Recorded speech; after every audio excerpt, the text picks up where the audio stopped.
Hello everyone, welcome to another video at Hit Bullseye. Today's topic will be percentage. Now this topic comes in almost every competitive exam wherever aptitude section is there. So our first method is direct method. Now suppose a question states that we have to calculate the 20% of 40. अगर आप इसे traditional method से solve करेंगे, so you will write it as 40 multiplied by 20 upon 100 and that will give you a value 8. अगर आप यहाँ पे trick apply करते हैं, so all you have to do is multiply 4 by 2, that will give you 8. But now sir, what about the two zeros in both the values? So when we talk about percentage, so if any number we have to write it in terms of percentage, all we have to write down is the number as well as in the denominator we have to divide it by 100. So if we divide the number by 100, both the zeros will cancel out and we will get our answer. Another question. 30% of 42. Now applying the same concept of the trick, if we do this 42 into 3, we will get the answer as 126.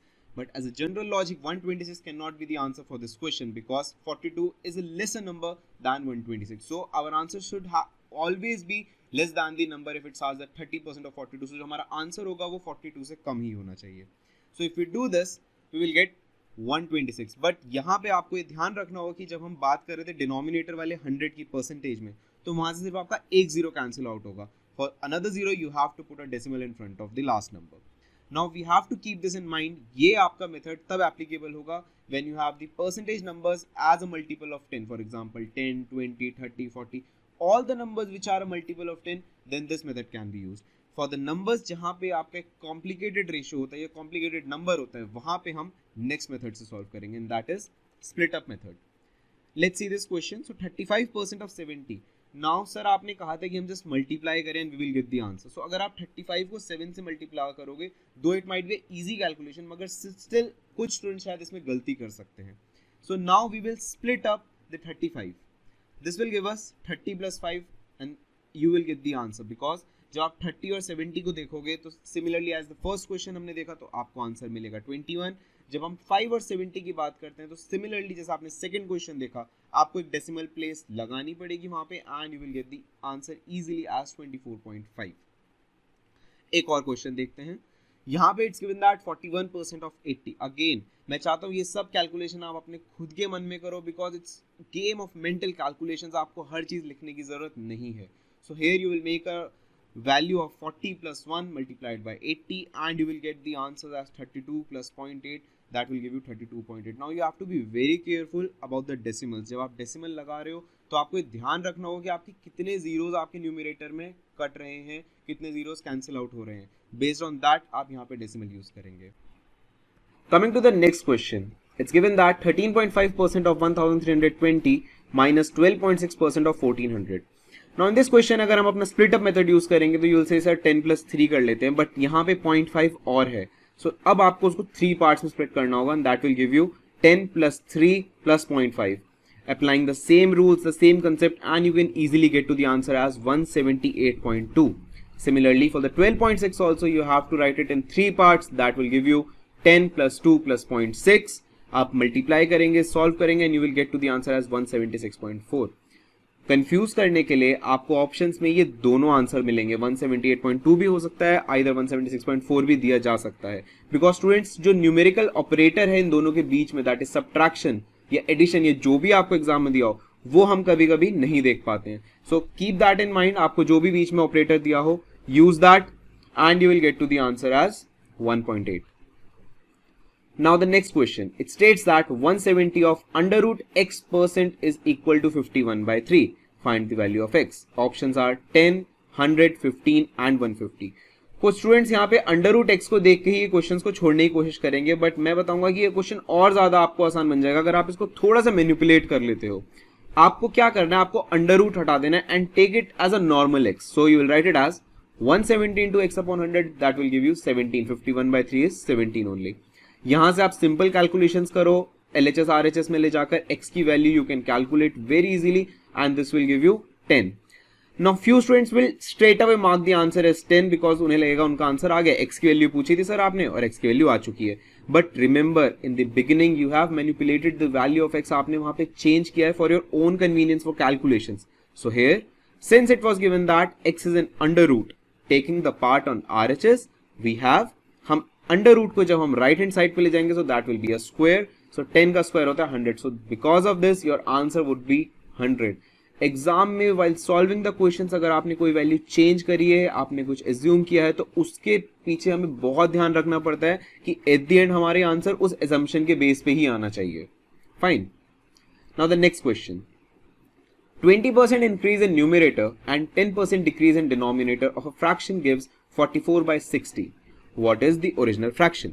Now question here states that हमारा एक fraction था x by y. If we increase 20% उसके numerator में and 10% हमने decrease कर दिया उसके denominator में, तो हमें जो end fraction मिलता है that is 44/60. All we have to find is the original fraction. The options are 11/20, 2/3, 13/17 and 9/13. Now when we look at any number, अगर हम किसी नंबर में कुछ परसेंटेज ऐड करते हैं, सब्ट्रैक्ट करते हैं, so we take that number as a whole. For example अगर मैं बात करता हूं कि 100, तो 100 में अगर हम 20% ऐड कर रहे हैं, so that will give you 120 as an answer. हम एक जनरलाइज फॉर्म में उसको एज्यूम करते हैं। When we talk about the denominator in this question, तो 100 - 10 that will give you 90। Now अब ट्रिक कहां पे है? हम इसको कन्वेंशनल मेथड से भी सॉल्व कर सकते हैं अब, लेकिन हम इसे ट्रिक से सॉल्व करेंगे। All you have to do is write down 44/60 and in front of that जो हमारी ये नई वैल्यूज बन रही है 120 और 90, इनको रिवर्स ऑर्डर में लिख दो। दैट इज डिनोमिनेटर को ऊपर लिखो एंड न्यूमरेटर को डिनोमिनेटर में लिख दो। Solving this you will gate 11/20 straight away answer. I can assure you, अगर आपने सिर्फ ये ट्रिक याद रखी कि आपको सिर्फ डिनोमिनेटर और न्यूमरेटर को इंटरचेंज करना है with respect to the end fraction, आपका ये आंसर विद इन 15 सेकेंड्स आ जाएगा। Otherwise you will end up solving this and end up losing time as well. The next question, if Rohan scores 35% more than Rahul, then how much percentage of Rahul is less than that of Rohan? मेरे एक friend के मुझसे 35% ज्यादा marks आए हैं, तो मेरे marks उससे कितने कम हुए? सर 35% कम होंगे, राइट? सो हमारा डायरेक्ट यहां से आंसर निकल जाएगा 35। बट वेट, ये आंसर आपका गलत है। ऑफकोर्स जब हम एक जनरल सोचते हैं कि हाँ उसके मुझसे अगर इतने ज्यादा मार्क्स है तो मेरे उससे उतने ही कम मार्क्स हैं, but that's not the case. Let's see कि क्या होता है। सो हमने ज्यूम कर लिया कि राहुल के 100 मार्क्स थे, तो रोहन के 135 मार्क्स हुए बिकॉज के 35% ज्यादा हैं। यही हमने भी पिछले कंसेप्ट में सीखा कि हम एक वैल्यू को होल लेते हैं और उसके बाद जितना भी उसमें इंक्रीमेंट हो या डिक्रीमेंट हो वो हम उसमें ऐड या सब्ट्रैक्ट कर देते हैं। नाउ यहाँ पे क्वेश्चन में पूछा गया था कि राहुल का कितना परसेंटेज लेस है रोहन से, तो with respect to Rohan Rahul का क्या स्कोर है। So we have to make it an equation like this कि रोहन के मार्क्स हम माइनस करेंगे उसमें से राहुल के मार्क्स अपॉन रोहन के marks into 100। This will give us 700/27। 35 answer हम सोच रहे थे। नाउ लुक आंसर कहां पे आया है।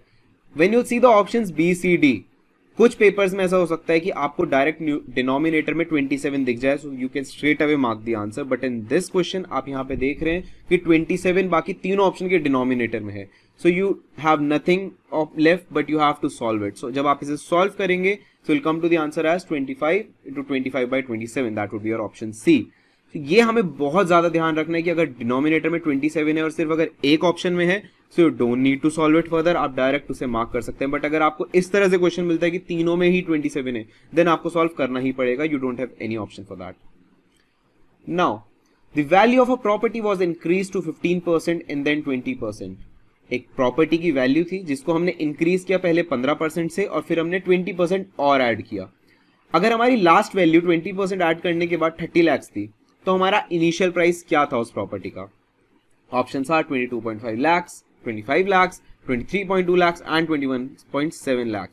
ये आंसर आप सब मुझे कमेंट बॉक्स में बताएंगे। I want all of you to solve this question. I want कि आप पहले मेंटली से सॉल्व अगर कर सकते हैं तो बहुत अच्छा है, अगर आप सारी ट्रिक्स समझे जो मैंने आपको बताई। And I want all of you watching this video to comment your answers below in the comment box. Thank you.